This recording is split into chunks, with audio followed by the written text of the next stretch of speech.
Hello again, everybody. Um, yes, what you're looking at here is Queen D, a close-up. She's doing very well, really.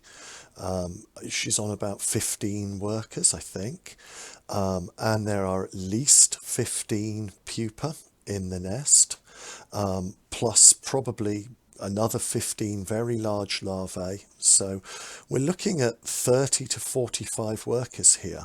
But as I've said before, the big issue that I've got is that she hasn't laid any eggs. I can't see any eggs in there. So I don't know why. And there's not much you can do when a queen won't lay apart from give her an alternative. So I've decided today to give her that alternative. So I'm using these words because a lot of people talk about moving ants, and Lasius niger are probably the worst species in the world to move. This is my old nest of my main colony still now after 5 weeks. I don't water it at all. It's completely dried out, and this is how many are still living in there.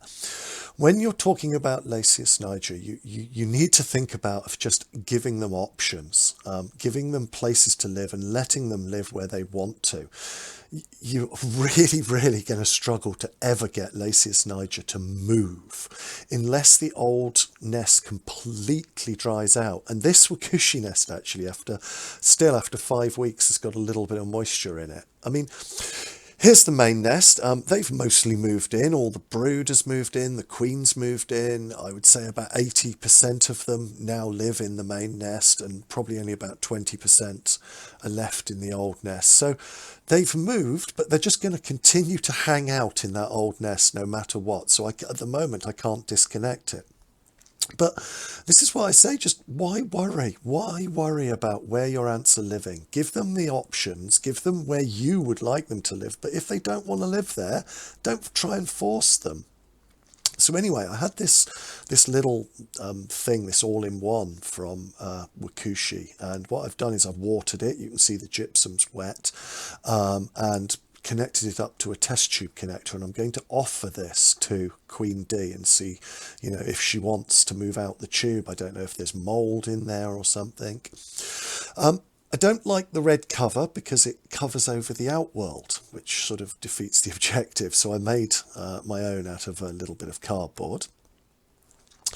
And I popped in the outworld a bit of sand, and yeah, some sugar and a dead gnat, just to make it all enticing. But the sand is because just a little bit of sand like this, A, they'll use it to spin pupa with, and B, if there are problems like mold or something, they'll cover it over with the bits of sand. Anyway, they were out into it almost immediately. I mean, this one was straight in and exploring around and seeing what was going on in that outworld. So yeah, Lasius niger love exploring. They're already in there. They're already eating from the food there, and I've actually been watching them a little bit later. They're shuttling it backwards and forwards. And what I plan to do now is just leave them. I mean, if they want to move in because they don't like the test tube, because there's something wrong with the water or there's some mold, like I said, growing in there, they will do that. They will move in.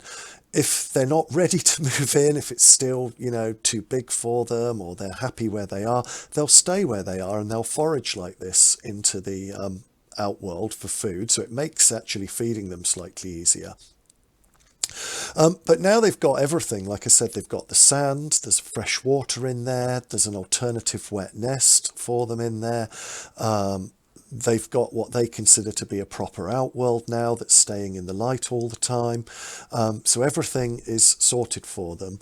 And they can, like I said, live where they want. Oh, and this is the fly that was in there. It didn't take them long to get the fly back into the nest. So yeah, it's all done, and it takes up hardly any space. I folded the foil back on their tube so that the front part of their tube is in the light. And there you go. It fits on an A4 piece of paper. So this is just giving them more choice, expanding their nest, and giving them options about where they'd like to live. And yeah, I'll report in about what happens over the coming days. Thank you for watching. Goodbye, everyone.